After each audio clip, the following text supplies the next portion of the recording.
Bonjour et bienvenue à cette capsule de mathématiques. Aujourd'hui, nous allons parler de la masse. Donc, la masse, qu'est-ce que c'est? C'est la quantité de matière d'un objet ou d'une personne, en fait, ce que ça pèse. Donc, ce que pèse cette quantité de matière. Donc, un objet ou une personne peuvent peser quelque chose.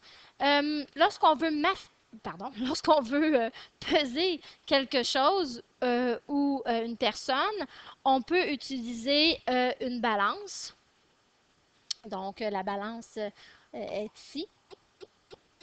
Donc, on a la balance.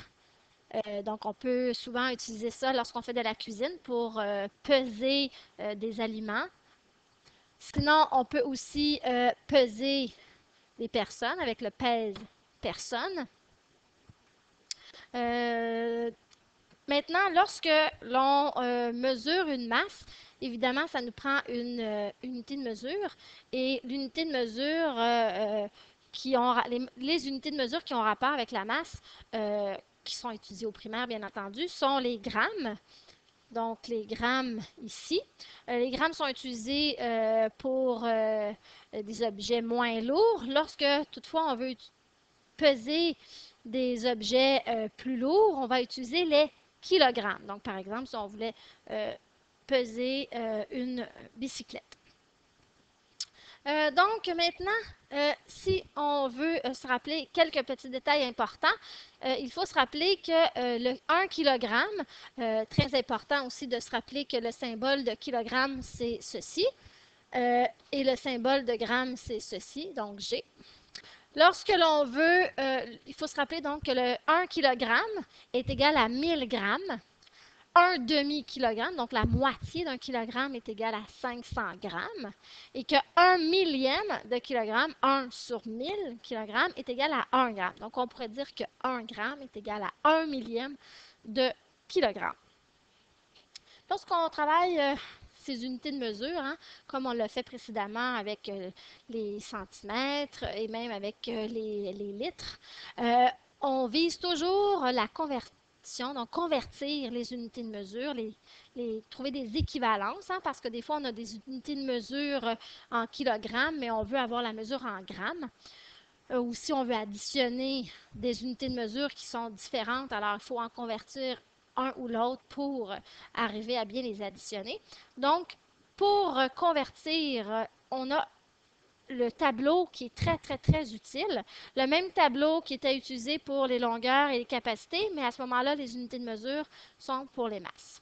Donc, si par exemple, on commence avec un exemple et on veut convertir des kilogrammes en grammes, alors qu'est-ce qu'on va faire?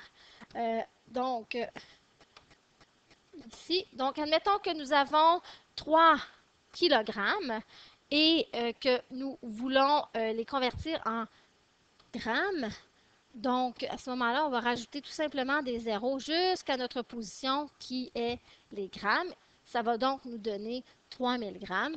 Donc, je pourrais dire que 3 kilogrammes est égal à 3000 grammes. On se rappelle qu'on avait dit que 1 kilogramme était égal à 1000 grammes.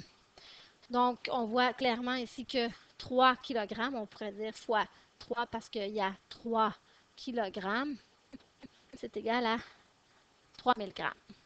Si on veut convertir, mais dans l'autre sens maintenant, on veut convertir des grammes en kilogrammes. Donc, admettons que nous avons 167 grammes et que nous voulons convertir en kilogrammes. Donc, on va ajouter notre zéro parce qu'on veut aller à la position des kilogrammes, mais on ajoute un zéro devant. C'est pas juste pour faire joli. Donc, on s'en va vers quelque chose qui va être plus petit. Donc, les grammes, c'est plus petit que les kilogrammes. Donc, il faut que je mette une virgule ici pour bien signifier que c'est plus petit qu'un kilogramme. Parce que je n'en avais pas du tout. Je n'avais pas 1 kilogramme. Donc, voici comment on peut convertir. Euh, J'attire votre attention sur des erreurs qui sont très courantes lorsqu'on fait les conversions d'unités de mesure, que ce soit avec les centimètres, les litres, millilitres, grammes, kilogrammes, c'est l'utilisation du tableau. Donc, souvent, les gens vont utiliser le tableau, mais de façon incorrecte. Donc, 167 grammes, donc ce n'est pas 167 grammes. Je dois bien clairement comprendre que j'entends 167 grammes, donc je dois être le dernier chiffre de mon nombre doit être à la position que j'entends, 167 grammes. Donc, celui-là, c'est pas bon. Ici, c'est bon. Autre erreur, on va recommencer, c'est lorsqu'on a les virgules. Donc, si j'ai 0,3 grammes, donc 0, pardon, 0, oh, pardon, j'ai pas mon crayon, ça sera pas long. Donc, 0,3 grammes.